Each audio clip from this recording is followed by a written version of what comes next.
I noticed that the flow of people entering the meeting has damped a little bit, so I'm going to start this meeting. My name is Rens Brankaert. I work at the Industrial Design Department at Technical University Eindhoven and at the Fontys University of Applied Science, also in Eindhoven. And I have the honor to host the last talk series C of the conference. If you can go to the next slide, Laurent, then I can walk you through the program of today. Today we will have 4 talks in total. The talks will be about 10 minutes, but that is a little bit flexible, of course, as you have noticed before. And after the talks, we will have the discussion. So only if there's very urgent questions, then please ask them immediately after the presentations. But for the bigger discussion, I think it's nice if all presenters can participate and can join. I want to first mention a few formalities before we start with the presentations. First, you've seen the recording button perhaps already in the corner. This session will be recorded. If you don't like to be recorded, please turn off your camera and turn off your microphone, but you're still very welcome to join us. I see there is already a slide prepared for that. Great. For the rest, let me see if I checked all the boxes. Yeah, one other thing that's good to mention is that we're very used now for the past 10 months already, no, 11 months already to work digitally.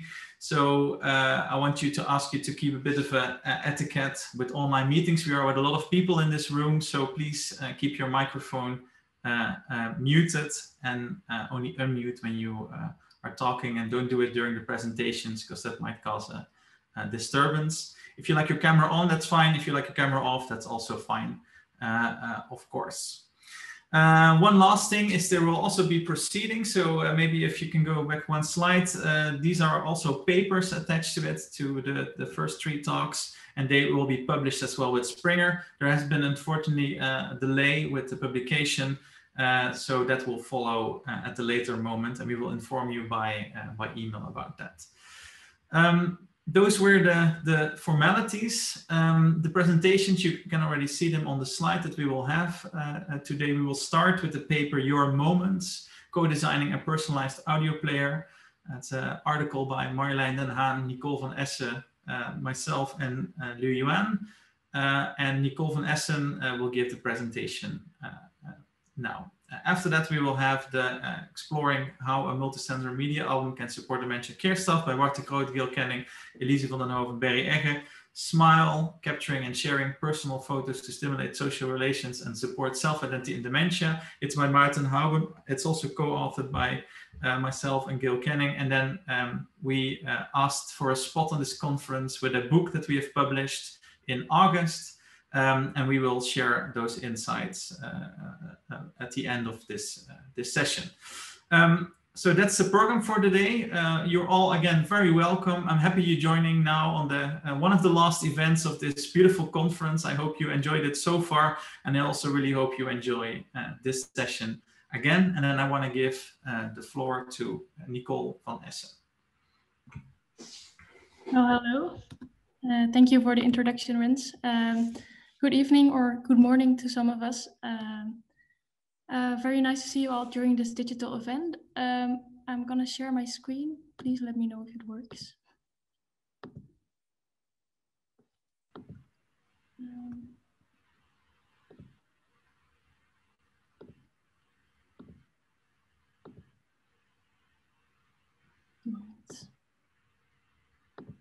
All right. Can I get a confirmation that this is the right slide? Your slides are clearly in view. Yep. Well, my name is Nicole van Essen, and I am a master's student at the Technical University of Eindhoven in the Netherlands.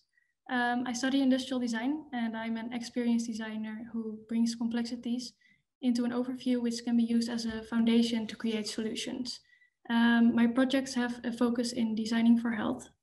Today I will tell you about my project, which I call Your Moments. And this is a project I did in 2019. It's a co-design created together with people who live with early stage dementia. So I will take you on a journey through my process and tell you a bit about the insights and the outcome. So first off, a bit of background about why I did the design project.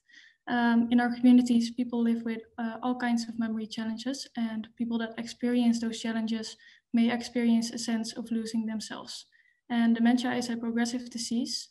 I believe that for people who live with dementia, design can add increased quality to lives. People are often labeled as a homogeneous group based on their condition, but they have very diverse and individual characteristics and needs. And as a designer, I am interested to design for these individual wants and needs and want to empower people in the design process as well as in their daily lives. So the process that we did, it was a co-design process. Co-design is one of the approaches that can be used to perform empathic research together with participants. It is known to stimulate the creativity of both designers and people less trained in design thinking. And it facilitates working together in the design development process. So in this co-design process, I closely collaborated with 3 participants, and I will introduce you to them shortly. We call them by their pseudonyms, so Adele, Bruce, and Chris. Adele is a 60-year-old woman. She is diagnosed with Alzheimer's disease, and she is a motivated person with a strong opinion who is keen on learning about things. Then we have Bruce. Bruce is a 90-year-old man. He is diagnosed with early stage dementia. He is very proud, social, and perfectionistic. And then we have Chris, and Chris is 75 years old. He is diagnosed with a brain tumor, and he is a positive, kind-hearted person who loves cooking, music, and spending time with his family. So as mentioned before, we want to create for individual needs. And in order to create personal designs, the co-design approach needs to be adjusted to deal with diversity. Therefore, in the process, I followed the design for one approach. To explain this a little bit, this is an approach that enhances 2 individual processes in parallel, in this case with Adele and Bruce. An initial concept resulted out of these processes, and later on, a similar process continued with this design to further develop it with a new participant called Chris. So the process had 4 sessions per phase, and to give you a bit of an idea in relation to the process I have shown in the previous slide, here's an overview. So in each session, I collaborated with Adele and Bruce separately to discuss their interest and personal stories in order to create a personal design with them. Started with session 1, we just got to know each other, and then we had session 2, we discussed the ID. Session 3 was about testing the interaction of the concept, and session 4 is focused on testing it in a home context. So out of those sessions, an initial concept was then created, which was validated through the second phase with Chris. As mentioned, the first session was focused on gathering information on who the user is as a person, their history, their favorite aspects in life, whom they are closely related to, and what matters to them most. Insights were gained about preferred activities using the leisure time canvas, which is something you can see in the photo here. The canvas is a storytelling tool to sort hobby cards onto a canvas in 3 boxes. They are like hobbies which do not suit me, hobbies I like doing, and hobbies I would like to do more often. These get-to-know sessions, they were used to gain insights on what mattered, and something both Adele and Bruce had in common was that they loved to tell stories about their lives. And based on the input they provided me with, creative sessions were organized, resulting in the idea of memory stones to capture personal memories via audio. And a prototype was created to discuss its interaction and content with Adele and Bruce by using keyword cards. I learned that the tangible aspect of the prototype already supported to respond to the experience, but that the concept should become more intuitive. So several changes were made to the prototype before session 3. For example, to easily distinguish, the stones were color-coded, placed on high contrast, and had clarifying text on the token to describe the type of audio. Furthermore, I learned that the creation and selection of the content should be flexible and based on what someone finds most important or suitable. and therefore should provide the ability to reflect someone's identity. So in session 3, I tested the interaction of the prototype. A color token could be placed on the central platform of the prototype. Connected audio files were playing on a laptop nearby in response to the interaction. So I found that this type of interaction was experienced as pretty challenging. Furthermore, the emotional response to the audio files was measured. The prototype called on meaningful, emotional and vivid responses, which show the design proposal causes positive feelings, nostalgia and storytelling. However, this could of course also have a downside. I did not want the audio player to become a tedious reminder of forgotten events. I believe this to be an argument to not only have autobiographic memories, but also include other audio samples, such as, for example, music and audiobooks. After the session, Bruce had decided to not participate anymore in the final evaluation of the audio player at home. He mentioned that he had helped me enough and he was happy with his participation so far. In research, this happens, of course, and I believe his input to be very valuable for the outcome of the process. Adele did continue with me. The prototype was improved further to become a standalone product, and personal audio files were uploaded on the system. Adele wrote down her experience of using the audio player at home in a user diary for 4 days. The diary consisted of 4 daily questions about her experience of when she used it, what she listened to, why she chose this audio, and what experience she had while listening. One beautiful insight was that Adele, she used the audio player to connect to a moment with her uncle who had passed away by listening to a song that he wrote. And to give you a bit of an idea where we are in the process right now, this is where the first official concept was created and the first phase ended. So we are now entering phase 2 with Chris.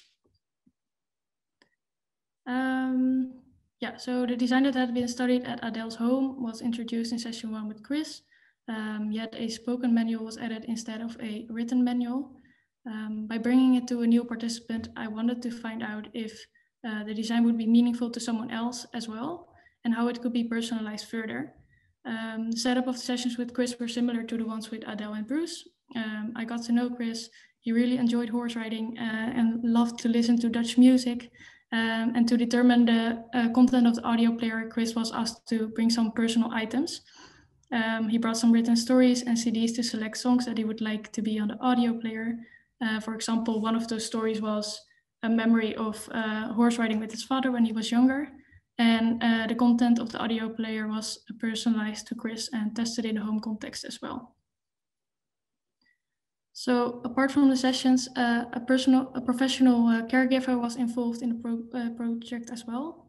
For the prototype, I learned that from the expert and from Chris, it would be more clear to let the audio file state its content through a spoken message before it starts playing. And besides that, to make the tokens more distinguishable, which was done by adding colored LED lights to the components. The input of the caregiver and the sessions with Chris were implemented in the final design, which you can see here. So together with Adele, Bruce, and Chris, I designed Your Moments.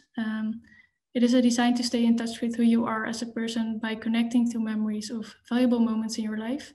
The audio can be personalized with the user and can vary from, for example, poems, music, messages from others, books to personal voice memories. To use Your Moments, the user can turn on the product by touching the middle part.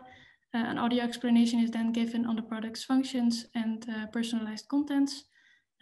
All buttons emit a different colored light and the user can select one and the audio will start playing. This particular button of which the audio file is playing remains colored while the others turn white. And to stop the audio, the user can touch the same button again or touch the button in the middle. So what did we learn from this process? Well, with the research, I aim to understand how to make a fitting personal design for a unique individual and aim to include people's diversity in the design process. Even though Bruce did not want to participate anymore in the final session, his participation was very valuable. He's a very honest man, and I became well aware that people may not or cannot express their feelings of discomfort with research. And thus keeping track of this stays important in every step of the design process. Your moments empowers people to build and enrich parts of the design by being able to determine the personal audio content. And as the design is open, it requires the user to fill in the product according to their liking. So people can freely choose their personal moments, so they are engaged to create a perfect fit with the design, and therefore very diverse preferences can be facilitated to tailor it to their identity. So we have seen that a highly individual focus enabled us to learn in depth about people's characteristics, which provided creative input to create a personalized design. And in the future, it would be valuable to determine how this very personal approach or process can be extended to a broader audience as well. And for me, looking back at this project, I see a lot of value in co-designing with the user. Working closely with 3 users on a personal level has shown me how I can approach a user in an empathic way to collaboratively discover the user values and needs.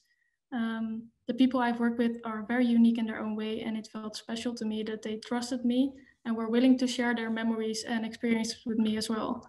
And most of the times it did not really feel like a project, but more like a collaboration, which is exactly what I believe co-design should be.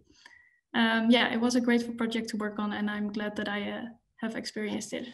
So thank you very much for listening. And if you have any questions, feel free to ask them or contact me later. Thank you, Nicole. A virtual round of applause for you. Thanks for sharing those insights. Like I mentioned before, we will do the questions at the end. So I want to ask Wart de Groot to present his work to us.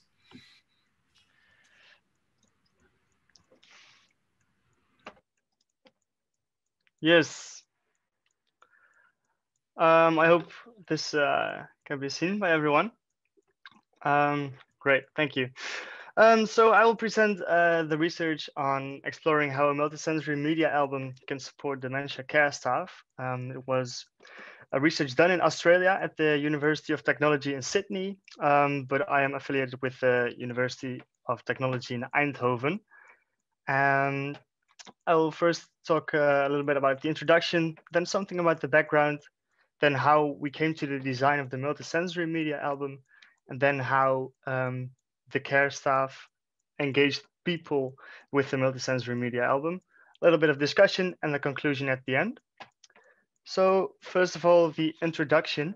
We all know that people with dementia, they can be confronted with communication difficulties as the disease progresses. And this can be frustrating for both care staff, but also for the resident themselves. And this can in turn affect the ability for the care staff to identify the needs and problems of a person with dementia. And I think that as design researchers, it's very interesting to look at how we can explore the non-pharmacological alternatives to satisfy to the needs of people with dementia. And one of the strategies that we can use is to use assistive technologies, but other strategies that might be also relevant in this space is by using multisensory stimulation or tactile elements in design or organizing reminiscing activities. And this is what the research touches upon. So first of all, the multisensory stimulation. Multisensory stimulation is very worth to try and how do you say this? It's a very nice strategy to use within residential care environments, as it has no need for higher cognitive processes such as learning for the persons with dementia, and it's all about the sensorial exploration. Then also the reminiscence in care practices. It's a very popular strategy that is being used, and think of memory boxes, but also photo albums. And within reminiscence, we can use very a lot of different things, such as photographs, but also objects, but also music and sound. And this is also what I've done within the design of the multisensory media album. By doing this, we try to create a focus on care staff and for them to create a connection and make associations through music, through sound, but also through the photographs with the people with dementia. So first, designing the multisensory media album. Before I actually got to design, I did an observation within the care home to obtain some initial insights. It was at this place, Lay Place in Sydney. And we also did a creative workshop with 5 participants in which we had a persona creation activity, a brainstorming activity, and some low fidelity prototyping to gather insights on what could be suitable forms of engagement within that specific space. And these are some examples of the low fidelity prototypes they made. So for example, what you see here is a chocolate box, a television, and a shaker. So it's all about promoting some physical activity, but also I think what's nice for the chocolate box, it implies a sense of gifting and giving, receiving something which can evoke positive feelings. Also, other things were what you see on the left is a tin can phone. Maybe we've all used it in our past when we were younger. The middle one is a personalized book, and the other on the right, those are dumbbells. So to do some weightlifting. And these prototypes, they inspired the design of the multisensory media album because yeah, the care staff, they basically inform me about, okay, what do they think is are suitable means for interaction, but also for engagement within that space. And also what works with their working routine. So when designing the multisensory media album, which you see here, it consists of 7 pages filled with different themes, and on each page a different theme is presented. So every page of the book, it consists of a tactile element, which you can see on the left. I'm not sure if you can see my mouse. Okay, so here on the left, there's some textile, and also here and here. And then on the textile, there's a conductive pad, which could be activated. When you pressed it, there would be a sound. I hope this is something you can hear as well. So it's basically the... We cannot hear the sound. Oh, you cannot hear the sound?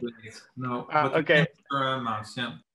I will describe the sounds, I guess.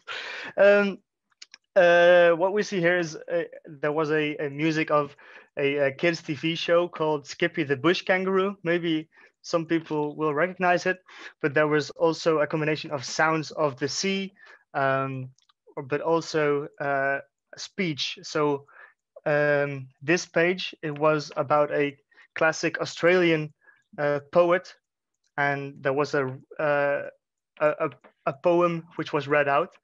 And so by combining these music, sound, but also speech, we try to explore how we could support the care staff by seeking engagement towards the residents. So about the study setup, 5 care staff members participated in the study. And before I gave the multisensory media album to them, they were given a demonstration about how it works. Then I gave them instructions because they had to use it during their shift to also look and see how will they incorporate the album during their shift. I specifically told them that please do not use it if you cannot do it, because caring for the people goes first. If you have to do something, please do something. or please do that first, and don't only use it whenever you think it might be valuable. So then I observed each participant for about an hour or two in some cases. And afterwards I did a semi-structured interview with all the participants. And after that I did a thematic analysis, out of which some themes followed. The first one was that the care staff's duties and responsibilities varied a lot from each other.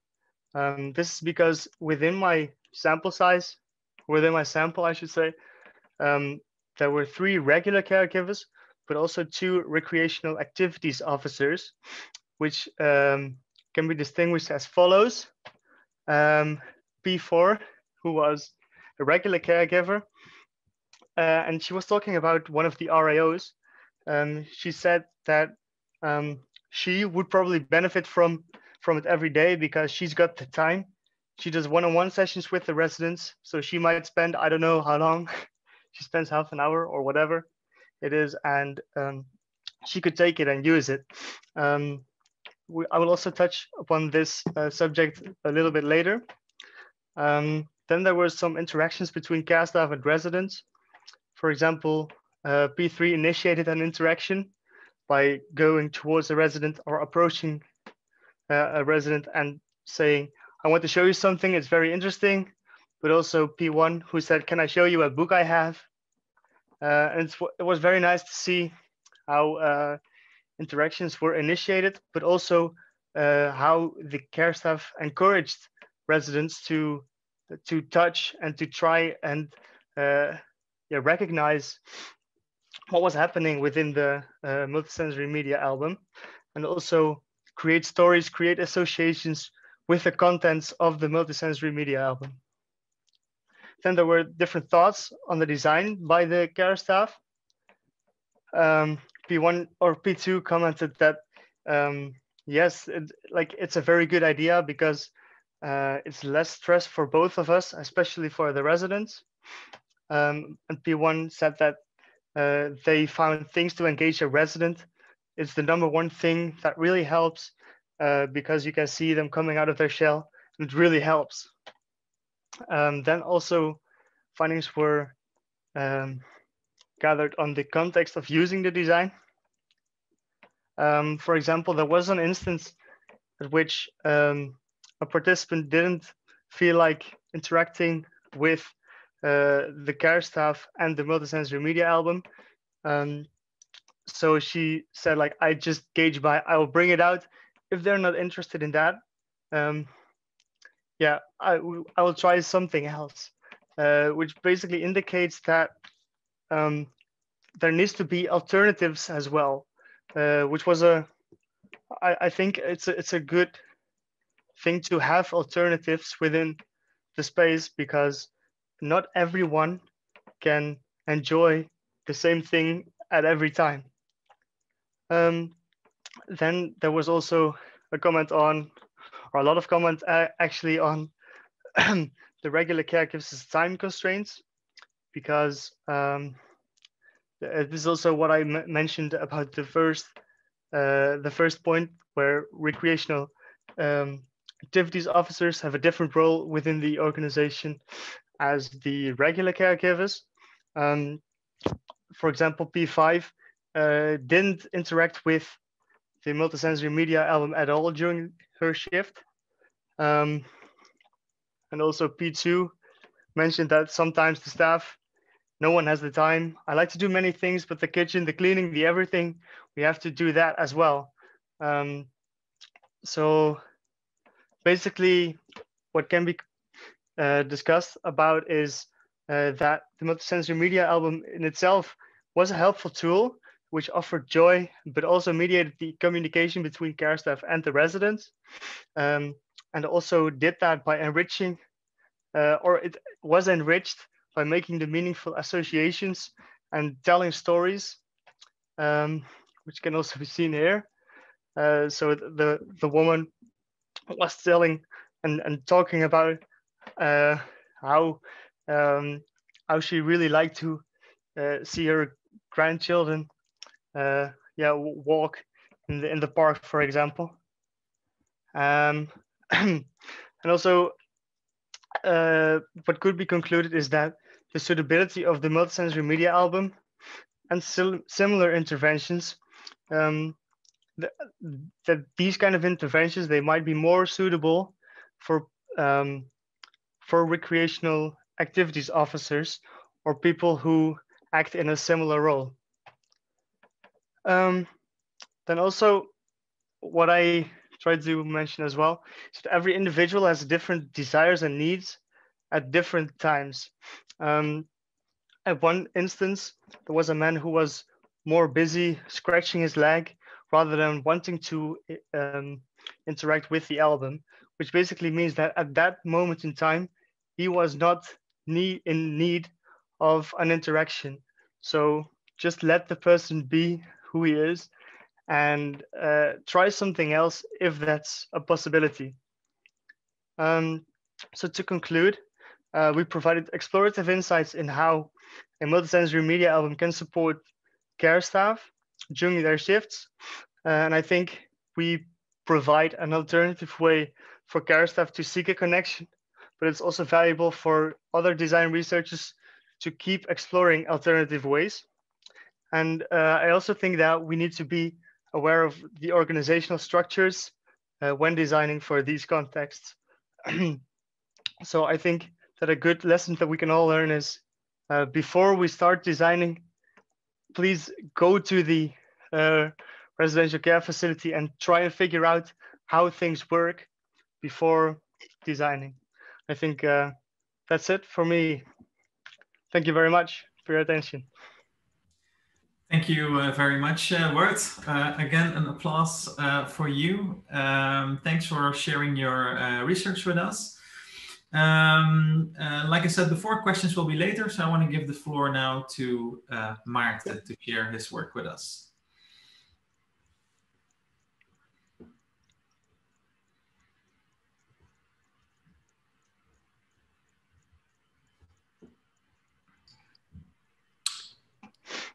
So, hi everyone, my name is Maarten Hoge.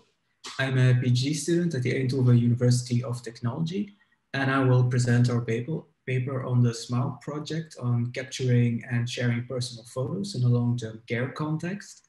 This paper is based on the student project and data collected by Veerle van Enge in our design studio at the Department of Industrial Design at the TUE, and is co-authored by Gail Canning and Gens Brankaert. So for people with dementia, the care demands and needs change over time as a condition progresses or they move into long-term care. And this transition from a familiar home environment to higher levels of care can be stressful for the person with dementia and result in a decrease in social interactions. And also informal caregivers and relatives are often conflicted with feelings such as guilt about the transition of their loved one into a professionalized care environment. And as a result, family members and relatives often lack insight into the day-to-day activities and care practices, and so can disengage from the care context.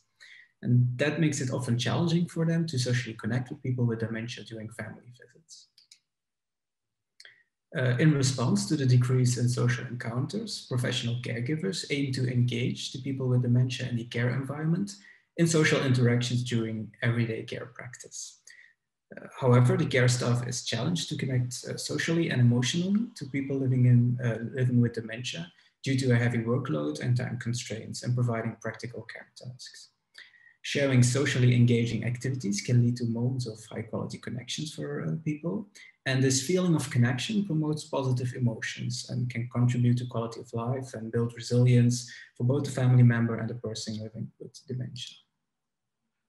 So we know that technologies have been shown to support meaningful engagement, interaction, and connection for people with dementia, their family members and care staff.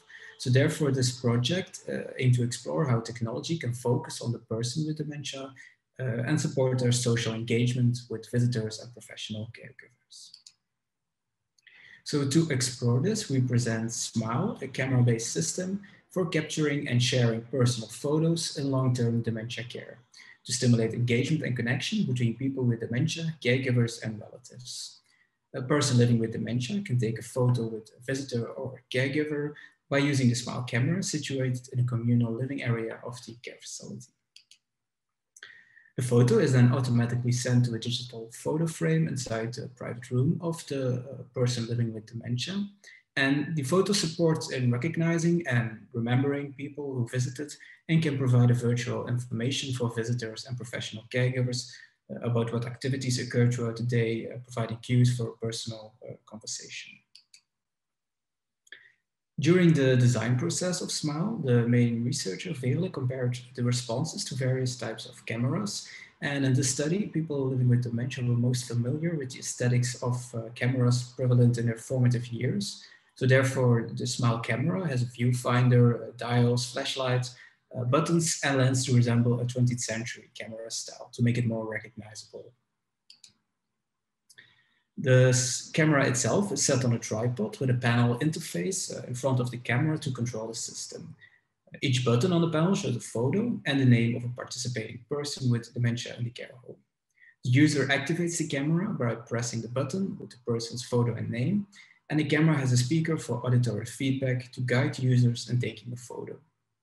A voice message then explains that the photo will be taken in 5 seconds and counts down from 5 to 0 before playing a shutter sound when taking the photo. Then finally, the Smile system sends the photo to a digital photo frame in the private room of the person whose photo was selected. The digital photo frames were placed in the participants' private rooms as part of their everyday environment. And the photos were intended to serve as digital mementos of the shared experience, family visits, or social activities in the care facility. So it can be shared and talked about with family members and caregivers. We conducted a field study where Smile was deployed for 4 weeks in a care home for people with dementia located in the Netherlands, with 4 participants with severe dementia. We gathered qualitative data through observations and interviews, and the study was ethically approved by the care home's client representation board.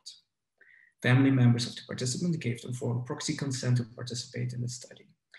In total, 52 photos were taken by participants together with 5 caregivers and 38 visitors.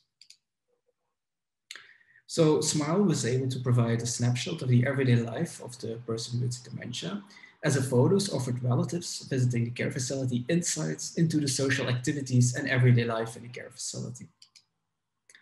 Visiting family members felt curious who else visited and were positively surprised to see that other relatives had visited their loved one.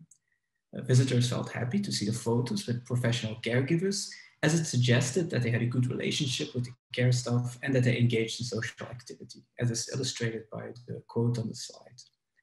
And these examples show how photos can offer insights into the everyday life in a care facility and open up new perspectives for reflection and social interactions. The photos were also able to enhance quality in conversations by providing stimuli and cues to tell personal stories. Caregivers described how a displayed photo presented an opportunity to sit down and connect with the person with dementia, as is illustrated by the quote you can see now.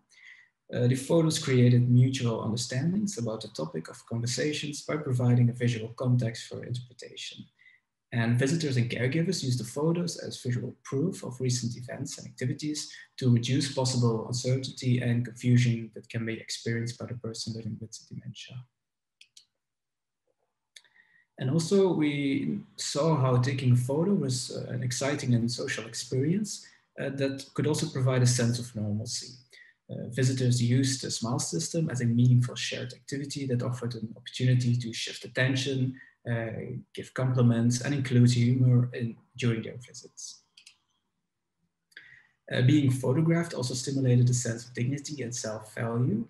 Taking a photo together allowed visitors to give personal care to the person with dementia, for example, by doing their hair or dressing them up nicely. And we saw that these actions resulted in small but private and intimate moments where the visitor could socially connect with the person with dementia, as is illustrated by this quote. So capturing and reviewing the photos was used by visitors and caregivers to give compliments to help maintain self-esteem. So what did we learn from the study? So we saw that the familiar act of taking a photo together can enhance connections between visitors or care staff and people living with dementia in formal care environments. Initiating and maintaining these relationships in close surroundings are essential to support a sense of self or identity in people with dementia. And this sense of identity expanded further in sharing photos with family members and care staff who comment and reflect on the person's photo. The photos facilitate new conversations and lead to storytelling and associations with personal aspects of everyday life. For instance, when people in the photo are recognized by the person with dementia. Our results indicated that viewing photos of social events in the care facility informs visitors and can relieve feelings of guilt or lack of engagement experienced at times by visiting relatives. We also saw how using smile offered moments of dignity and recognition of identity.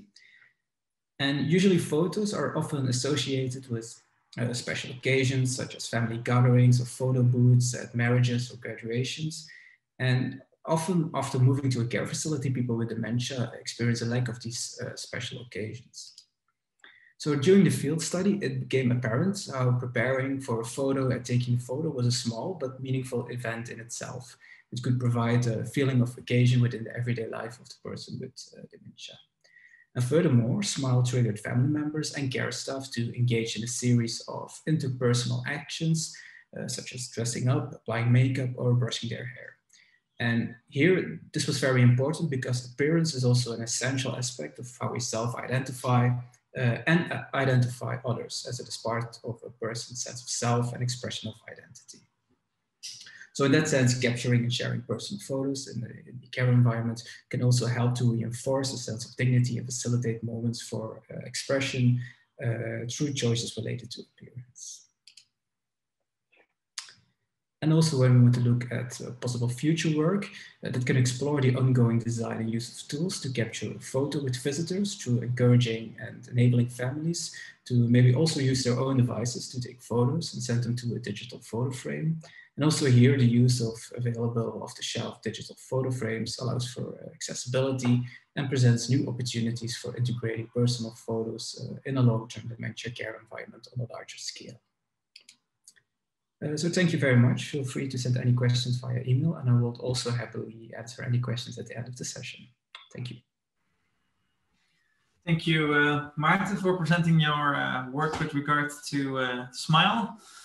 Now I have to do a strange thing. I have to change hats from chair to presenter myself. So I'm going to share my screen. I see virtual applause again. Sorry, I forgot that. I see some people are applauding you, Maarten. Well done. I'm going to share my screen. And then I want to ask you to already think about questions for the first three speakers. After this session, after my presentation, we will start a discussion based on the work you've seen so far. And now I want to ask you, Maarten, if you can see my slides. Is that working? Yes? Okay, cool. Then I will start. So when we were organizing this event today, I proposed that we could share perhaps a story about or a book that has come out in past August. The book is called HCI and Design in the Context of Dementia. And it's a collaboration between myself and Gail Canning. Gail comes from UNSW, from Sydney, Australia, and also has a position at UTS. I have a position at University of Technology, Eindhoven and Fontes. And I don't know if it's by coincidence or not, but I feel that's also a bit the theme of this session. You saw these institutes come back a few times. So what I want to do is take you a little bit through the rationale of what we try to achieve with this book, how it came together, and what you can find in there. And if you're interested, you can have a look at it yourself later, of course. One of the things that we were interested in is that there is a certain stream of technical development when you look at what's out there in the world now. And if you look at, for example, here, it's a simple Google of technology for people with dementia. You see that it's very screen focused, for example. So there seems a kind of dogmatic perspective on how we should support people with dementia with technology, and wanted to see if we could break that through. And we were working in that already with our research for some years. Similar perspective is that we see technology is often used in a very medical or functional way in the context of dementia. Of course, this conference and also the presentations today show a very different perspective. So we wanted to kind of bring that together in this book. And finally, the last one is that it's about the things that we develop, the designs, the interventions, the services, but it's also about our approach and how we can include people and how we can involve people. And that very person-centered perspective, going beyond person-centered even, and considering the entire context, was something that we wanted to pursue as well. So that's kind of the way that Gail and I found each other connected on on our interest in this domain, and then we wanted to bring that together. Well, how that started is actually I went for there was a visiting opportunity to go to UTS in Sydney for a few months. My foremost reason was to go to see koalas in Australia, but Gail was happy to host me, and we came together with the idea to write a book, and also to bring our network into it. So a lot of people that were attending these past days actually are authors in the book. Well, what we did in one afternoon is we actually drew out how we could even create a book with all these wonderful people we knew, and we knew what they were working on, or what their perspective was, or what they could bring to the table. So this is a very first outline and first idea of how we are going to do it. In Sydney at the moment it's 3 a.m. so it's very early, so Gail couldn't join today, but she made a small video to introduce the book. I think it's about 4 minutes, so I'm going to swap my screen to Vimeo, and I'm going to share the video of Gail with you. 1 second.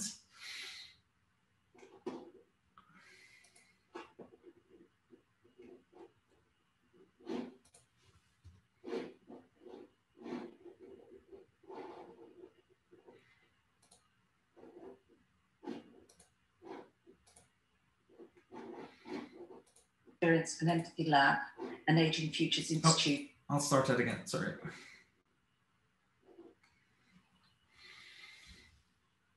Hi, my name is Dr. Gail Kenning from the Felt Experience and Empathy Lab and Aging Futures Institute at the University of New South Wales and the Faculty of Arts and Social Sciences at the University of Technology, Sydney. I'd like to begin by acknowledging the Bidjigal and Gadigal people of the Eora Nation, on whose lands I live and work on the east coast of Australia, Aboriginal land never ceded. I'm delighted to be back presenting at Dementia Lab with many familiar faces and respected colleagues. I was delighted to work on the project of HCI and design in the context of dementia with RENS and co-edit this book. Right from the outset, we shared a belief and a passion about how design and technology can support people living with dementia and the many stakeholders in dementia care. We also share a passion about the importance of understanding who it is we are designing and developing technology for, and the impact of our design on individuals and communities. It's only by understanding context, that is how, where, and with who people live, that we can truly design into this space and make a difference. The work goes beyond a focus on the individual and person-centered approaches. It thinks about relationships and the ecologies of care, and how we can design into the whole experience around dementia care and caring for people. We were delighted to be able to include a wide range of authors throughout the chapters of the books, discussing a wide range of projects with a wide range of approaches. In a sense, there really is a framework, an approach and project to interest anyone in the area of dementia. Many of the projects get up close with end users and work in participatory ways. However, the last year has presented challenges to some of the approaches that have been used. But importantly, we would suggest that designing in context is not a way of doing things, it's a mindset, an approach. And we've seen in some of the great presentations already how people have been able to adapt ways of working, continue the work that they've started. So I'd encourage people to continue to explore how projects, frameworks, methods and approaches can be adapted to ensure that we maintain these participatory approaches, that we engage with the people that we're designing and developing technologies for. And to ensure that we continue to include people living with dementia and stakeholders in dementia care in the design and development process. The projects discussed in each of the chapters offer approaches that are transferable to other contexts. And this is a key aspect of what the text has to offer. In this need for flexibility in these challenging times, there is always something that you can refer to and adapt according to your needs. So we invite you to look through the book, have a look at the many varied projects with very established authors, and your feedback is always welcomed. So I've been very brief on this, and I thank you for your attention. And now we'll hand you back to Renz to continue. So thanks for Gail for making this happen. I will go back to my my own slides and continue my talk. I hope that all worked out well. That's how Gail and I started to work on this book. One detail to add is you saw maybe already in the corner one of our kind of outlook perspectives. When finished, we could together enjoy a nice drink in the shade as a reward for getting the book done. So Gail already elaborated on this. So what was the kind of perspective that we are taking here is we very much see that HCI, so that's the field of human-computer interaction and design, are actually really important to enable people and especially enable people living with dementia. We can approach that in very different ways. And what we've seen is that in the field of HCI, that this perspective of inclusivity, which is of course very much here in Dementia Lab as well, has been addressed increasingly. So we thought it would be very timely to bring this work together. The word context is really important. It's not by luck that it's on the cover of the book. We really think that context is a really important aspect, and we think engaging with people in the real world and all the complexities and the messiness of that real world is something we should do when we really want to make a difference there. So that's what we try to also highlight in this book. Of course, I mean, this is a thick book, so I have it here as well. Gail had it very strategic as well. As you can see, many pages, so I don't have time to go through all the chapters and all the work that has been covered there. But what I want to do is highlight the sections that we have in the book and what the idea behind it is. And then you can always reach out to me you shouldn't tell maybe Springer about this, but you can always reach out to me to get an example chapter if you like to read up on one of the things if it's not available for you. So these are the sections that we have available in our book. So we start with inclusion and recognition to very much set the scene basically for how we work with people and how we take a perspective on designing with people. After that, we focus on design approaches. So how we can link this kind of inclusive perspective with design and what we have to think about then. And there's also some concrete ways of working, but like Gail said, the mindset and the attitude is something that's really important. So that's why we started with that. After that, there is there's a section on design and experience. So that focuses more on the what that we can create and how that can be made suitable for people living with dementia. And the final chapter looks at example cases of designing in the field. So to zoom in a little bit further, inclusion and recognition, here are the chapters. I'm not going to mention them, but I want to highlight one, which is the last one, approaches for authentic engagement, younger onset dementia. What researcher Jeanette Bell actually managed to do is to work with a group of people with dementia, with younger onset dementia, and drafted this chapter together with them. So it's a very much authentic story on how she looked at how they looked at technology together. So that's definitely recommended. After inclusion and recognition, there is some chapters on design approaches. You see Niels, first chapters from Niels Hendricks and Andrea. They're of course the initiators of the Dementia Lab community. There's also other work here looking at the aspects of design. For example, Rita compares the personhood perspective and translates that towards a design perspective. So if you are interested in this, there's also frameworks and concrete tools that you can apply in your own work if you're interested. And its focus is very much on working with people, of course, which is also the approach that we follow very much in this conference, I would say.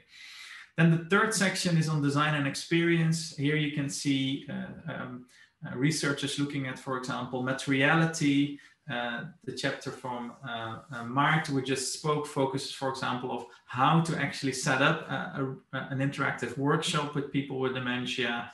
There's a chapter on virtual worlds by James and Kelly about different generations being connected. So if any of these topics resonate, then please reach out, and then we can of course share what they have to write about that.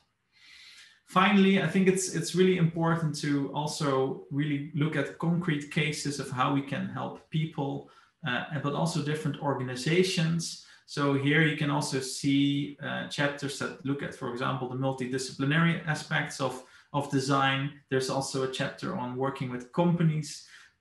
For example, the chapter by Xixiang Wu, Sheng Fu Yang, and Lu Yan looks very much at service design with companies, how they can reorient to be more inclusive, for example. And there's other cases of design work here as well. So that was almost like a quick flight through our book. At the end, we tried to kind of bring that together. So what I think we've brought to the field is a little bit more insight on what is the conditions to work with people, what could be approaches to really work with people instead of just for people, and what should we then think about when we are going to design, looking at, for example, abilities, what can people still do themselves, and what are the various perspectives on that. And I think these insights are very much transferable to other domains as well, not just in the context of dementia. Moving forward, I think there are some interesting topics that came out of the book that could be setting an agenda for future research. I already mentioned the multi-stakeholder aspects. I think that's sometimes under highlighted. So that could be something to work on towards. I think also scalability is sometimes a challenge. I think sometimes that's not the intent of a work, but sometimes impact could be a goal for a project. So how can you achieve that? How can you scale that? If something works here, how can we transfer that to the other side of the world so as many people can benefit from it as possible? And finally, the more societal perspective is changing already. It's growing. There is more dementia-friendly communities is a trend that's I think going worldwide. But how can we really make sure that people themselves also feel that? So almost to get that energy that we have here in this community, how can we spread that further? And in the end, I mean, we should never forget the people who are we doing it for. So I think that should be the baseline to always check with and to always go back to and to always almost calibrate ourselves and our work with to see if what we are doing is contributing and is meaningful. So with that, I would like to close my talk to give you a little bit of a flight through the book. If you're interested, please have a look at it. If you have questions about it, you can find my email address here. And I want to close with the quote that we also mentioned in the book is let's add life to years instead of only years to life.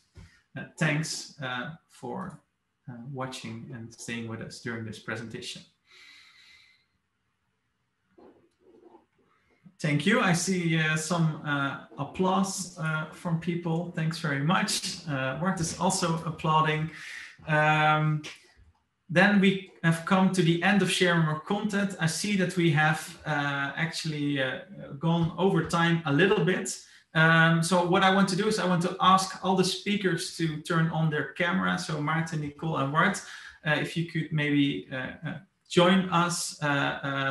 And what I want to ask everyone is to type their questions in the chat, and then I'll give you the floor to ask your question. But you can also ask me to ask your question. So if you don't want to, share, or maybe you can't make your video available or a microphone, then I'm happy to ask your question for you. And I think I saw Tragot putting his camera on, so maybe Tragot has a question to ask already. No? Okay. Then I misunderstood. Apologies for that. So please, if you have a question, you can turn on your camera, or you can put it in the chat, and then we can start a discussion. While you're thinking maybe about questions, I paid attention during the first talks, and I can kick off the discussion with that. So I was wondering, I think in all three of your presentations, you have worked towards creating an object. So you've worked towards creating a design. And you see, I think, a very intimate way of working. I mean, I saw in Word, there was, I think, 5 or 6 people. In Nicole's presentation, it was 3 individuals.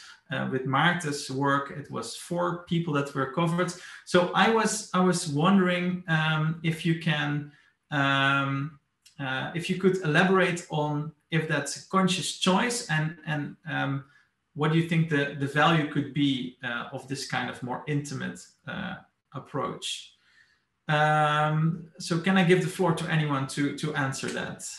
Yeah, maybe I can connect to this a little bit. I think that as far as going into the space is concerned, for me, it was really valuable because I'm used to the Netherlands, and this research for me was conducted in Australia. So it's a whole new environment for me to live in, but also to conduct research in.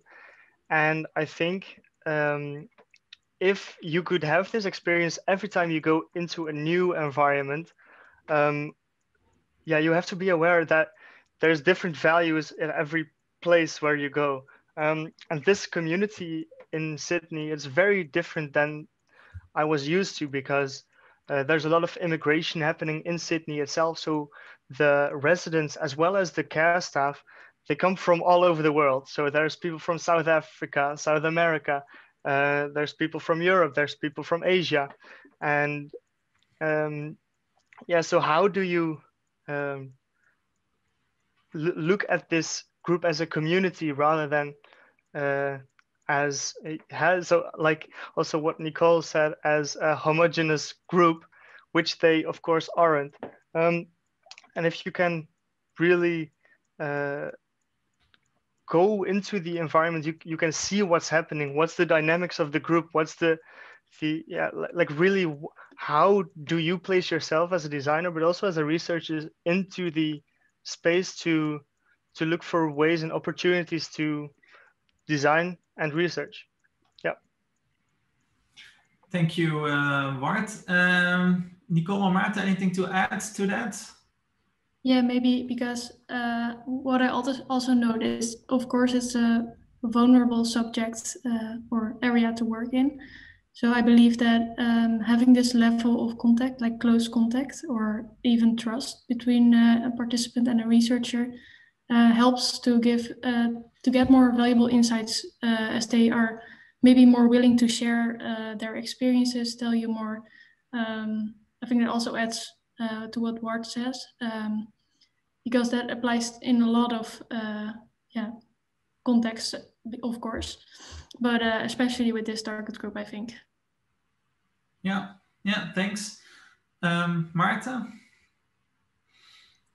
Well, I think like Ward and Nicole already mentioned, it's so important to get into that context, to really experience also how it feels like being in a care home, to really capture also the lived experiences of people who are there. And it's really that important. But maybe also a bit on a side note, because of course we then as designers, we go into that care space. And I think there was also this kind of ethical consideration, because often you get remarks, yeah, you as a designer, you go into this care space, are you qualified to go there and to talk to people with dementia? And that can be often difficult to really advocate. Like, we as designers, we need to be in that space to make like a successful design and to make something that can be of real benefits. But often that's really also difficult with ethics review boards and things like that. So it's really also important that we open that discussion up to a broader scope. That also, for instance, when you apply for research proposals, that you can really convince people from, for instance, ethics review board, that you need to be in that space for conducting research, and that it's so important. Yeah, thanks for sharing. I think that also relates to the question that Francesca posted in the chat. Francesca, do you want me to ask it, or would you like to ask the question yourself? I can also go for myself. Thank you. Thank you, everyone, for the nice presentations and the enthusiasm that you really transmit with your presentations, and for the work that you're doing. And what I was asking was mainly if you are thinking already when you're doing your projects, if the benefits of the interaction with your prototypes can be sustainable in a longer time. So of course, working with prototypes, you're not having final project, and you have some things that you are going to testing for a short time and supporting the caregivers in the testing and checking how the interaction is going. But have you ever considered maybe how to prolong the effects of this positive interaction that you provide in a longer time? So what happens when you're done with your research, if the project is working in a positive way? Thank you. Thank you for that question, Francesca. Anyone wants to add to that? I might be able to comment a little bit on that. Of course, for as a student, it's hard to keep the effects of like the positive effects prolonging, because you go there, your research is done, you have to write everything up, you have to send it in, you get a grade, and then you're done, right? But what I always try to do is, whenever I'm doing research, I try to keep close contact with the people at the facility at which I'm at. So even though the prototype is gone, they still learn from the design side of things. So I try to give something to the care staff in my case, and say like, okay, so there are certain activities that you can do to initiate more during maybe a little period of time in between a food break or something else. Just whenever you have a little bit of time, try to initiate or at least engage with people, because it can be so beneficial for them just to keep the brain stimulating. I think that's the only thing that I can bring in terms of prolonging effects, even though the prototype is gone. But I think it's a very interesting point. So how do we do research, but also make sure that that can still be something in this space that can be used after research? Yeah, it's a good question. Yeah, also from my perspective, I think it's a really interesting question. And one of the things we also, Gil's chapter in the book, for example, mentions this, is that we should also think that the research engagement itself should be already a valuable experience for the people, so that it really is something meaningful to already participate, so that there is kind of a two-way value exchange. And the other thing is also, I think, to be very transparent about what is the research ambition and what is the goal. Because sometimes we do a project to learn, and sometimes we do it to, to really change something for a long term. And I think being upfront, very clear about that is really important when we start or do research. Is there any other comments? Otherwise, we can go to maybe the next question. Thank you. I'm going to the top question that is asked by Julia Henderson. She asks, what are some of your favorite journals in which to publish about design and the lived experience of dementia? Maybe I can give that to you, Maarten. Can you give a perspective on that? Sorry, on top journals to publish for dementia. Yeah, what are some of your favorite journals in which to publish about design and the lived experience of dementia? Well, I think it really depends on what community you want to reach. I think there is now a kind of movement in the HEI community that have some interesting conferences where there is also a lot of work that is really on like the more experienced side of dementia, and also advocates for like more focusing on not more that biomedical view, but also like what do they actually experience in their everyday lives. So then you can look more towards these HEI venues like conferences such as SKY or DIS. Maybe if you want to look really at journals, I think the co-design journal is also really interesting. A venue for publishing things that are related to really involving people with dementia in the co-design process. And then on the other hand, there are also some more medical oriented journals where you can really try to break through that old school vision of like the medicalized view of dementia and propose these new, more, in their opinion, radical views on approaching research and dementia. So I think there are a lot of different communities because it's also a very multidisciplinary area. So it also depends a bit on what community you really want to reach. Thank you for that answer. I can only add that we can publish at Dementia Lab since last year. So that might be a very nice venue to continue talking about these topics. I see another question in the chat from Annette Berndt. It's directed towards Ward. Annette, would you like to ask your question or shall I read it out loud? I can ask it. So yeah, I really like the approach on how to support care staff. But I'm just wondering about the residents' reactions. Did you observe, like, was there any agitation, or how did you come up with 3 photos per page? Like, was it visually easy for them to process? What kinds of concerns were there? What worked well? What didn't work so well? Just from the resident side, I'm kind of curious about that. Maybe that's another study altogether. I don't know. Well, for me, it was a little bit hard to gauge like what is the correct amount. What do you design? It's really a little bit of instinct as well. But you don't want to overload a person with information, but you still at the same time, I wanted to convey a theme through each page.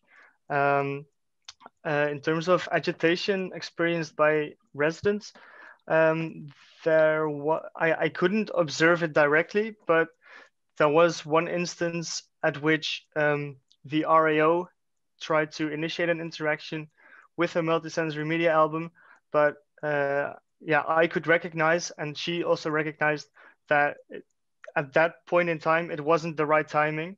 So then she decided to not interact at all and just go to another person to try and engage with that resident.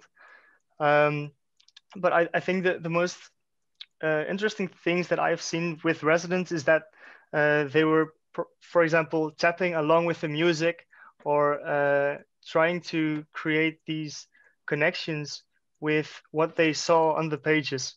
And I also saw in your question something about turning pages.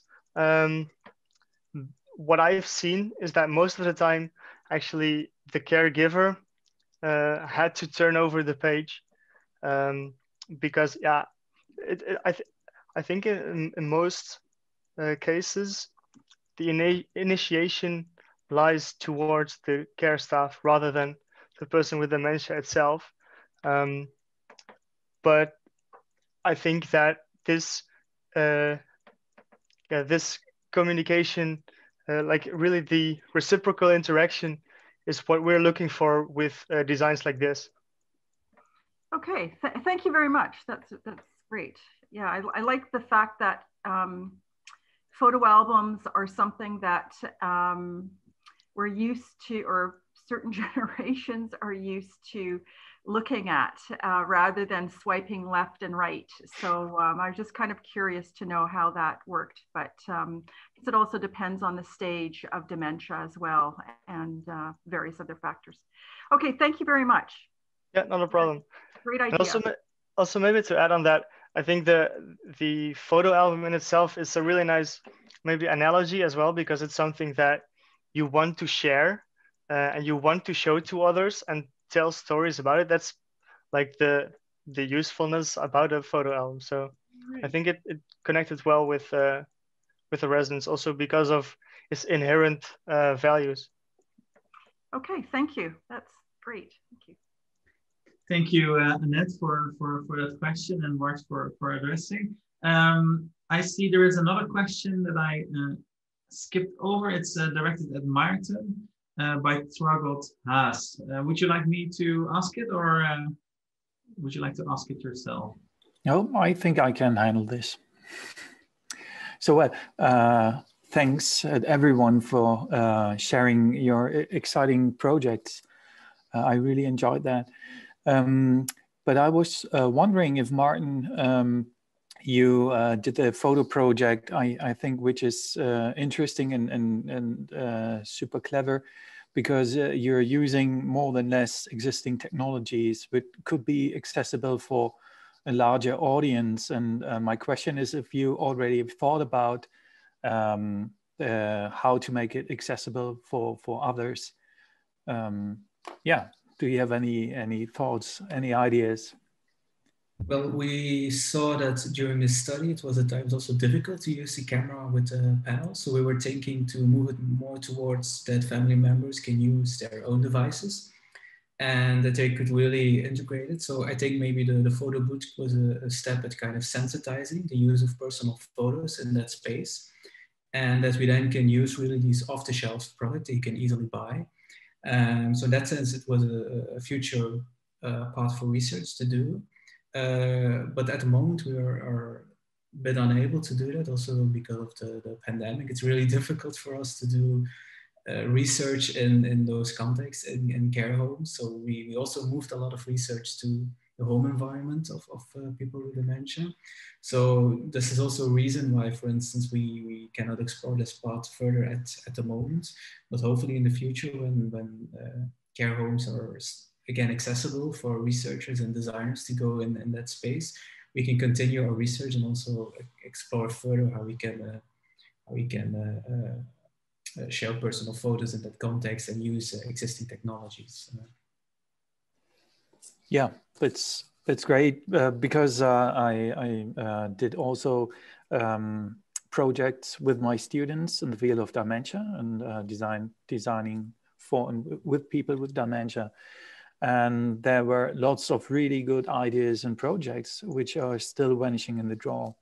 And yes, it's always so, how to explain it? I'm really sad about, because there are so many good ideas and they were vanished away, as it was mentioned. So Bart said already, okay, the project stops. He's keen of being in contact with people, but yeah, we see lots of good ideas blown away after a project is done. And I would like to,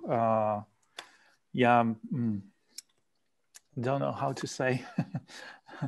I would love to see you and your ideas become more accessible to a bigger audience, and that's it. So I'm glad you're behind that. So thanks a lot. That's it. Thanks, Tragot, for that consideration. I fully agree, and I think this is something we should maybe add to. Maybe Nicole, do you have something to add to that perspective, or no? Not at the moment, no. Okay, thanks. No, I thought Bart and Maarten already responded. So then we can go to the next question. I see Gubing Wang, and she had very kind words about the book. So I want to return the favor and highlight that her picture is showing that she's looking for a postdoc. So if anyone has one, please contact Gubing Wang. Please go ahead, Gubing, to ask your question. Hi, can you hear me okay? Yes. Okay, so thank you for the presentations. They are very informative and inspiring. So I wonder what are the things that the caregivers involved have learned in these projects. So I think this question is mainly for Maarten and Ward. And what are the things you think caregivers can learn from designers in this process? Because I'm thinking about to increase the scalability and impact of designers in this field. How about we facilitate caregivers, both professional and informal caregivers, to design for people with dementia? So as designers, we can maybe create some design tools for them to use. Yeah, it would be good to hear your opinions on this design direction. Thank you, Gubing. Maarten or Ward, any one of you wants to address that question? Maybe. Yeah. Yeah, it's an interesting question. It's also maybe a little bit of a difficult question. But I think once you start doing the research, it's always like a two-way about, okay, what do I want to gain from the research, but also what can the care staff and therefore also the people with dementia gain from the research. I think what as a designer, I learn a lot about, I have learned a lot about the care space in itself, how it works, the details about really practical stuff, but also more in-depth stuff.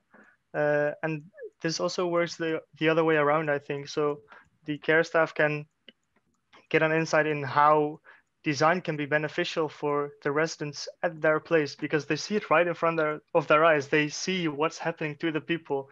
They see a change in mood, maybe in behavior. They see it happen right on the spot. And I think that's something that they can learn. But you also mentioned in your question something about if we could create design tools. I think it is possible. I think there might already be design tools. I don't know if they're tailored for the dementia care space, though. But I think that in general, what the care staff also can see is that the interventions that we place into the care space, they don't always have to be really technical and really difficult. So it can be really low fidelity, and that can also have a positive impact. So I think that's something that they might be able to learn from us. But also the other way around, we have to be really practical with how we design, because if it doesn't fit in the daily routine, I've experienced this myself as well. Sometimes they just couldn't interact with the prototype that I made because, yeah, it didn't fit. And also prototypes that have been broken after one day of use, and I had to use it for the 3 weeks after that as well. But I think that these are things that we learn along the way. I think practice makes perfect. So yeah, the more you do it, the more you experience. Yeah. Thank you, Bart, for that reply. I see we're also already heading into the end of the session. Are there any last remarks that people want to make? No, I don't see any remarks. Then I'm going to close this session. Thanks for the presenters. Thanks, Nicole, Bart, and Maarten. I really enjoyed your talks, and looking at the responses from the people, they also really enjoyed them. The conference I already mentioned is almost at the end. I see a lot of applause. Yes, definitely a lot of applause for everyone. The conference is almost over, but it is not over. So I want to pinpoint you to the events that you should definitely attend. There is still a workshop that is for us in Europe, that is actually middle of the night, but for people from Australia or from Canada, that's later today. So you can still join that. And then tomorrow at the same time as this session, there will be a closing. So there will be a closing event organized. I think it's going to be really inspiring.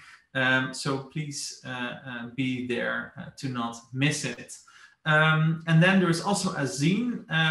The workshop was yesterday, where it was created, but it can be purchased as well. So please have a look at our website, at the Dementia Lab Conference website, so you can also order them. And there's also the community bulletin. I want to point you there, where you can leave messages, leave comments, leave thoughts, or you can just have a look what other people have been learning or doing at this conference. So I want to thank you all for joining this session, and see you around in the final days of the conference. Thanks all. Thank you, everyone.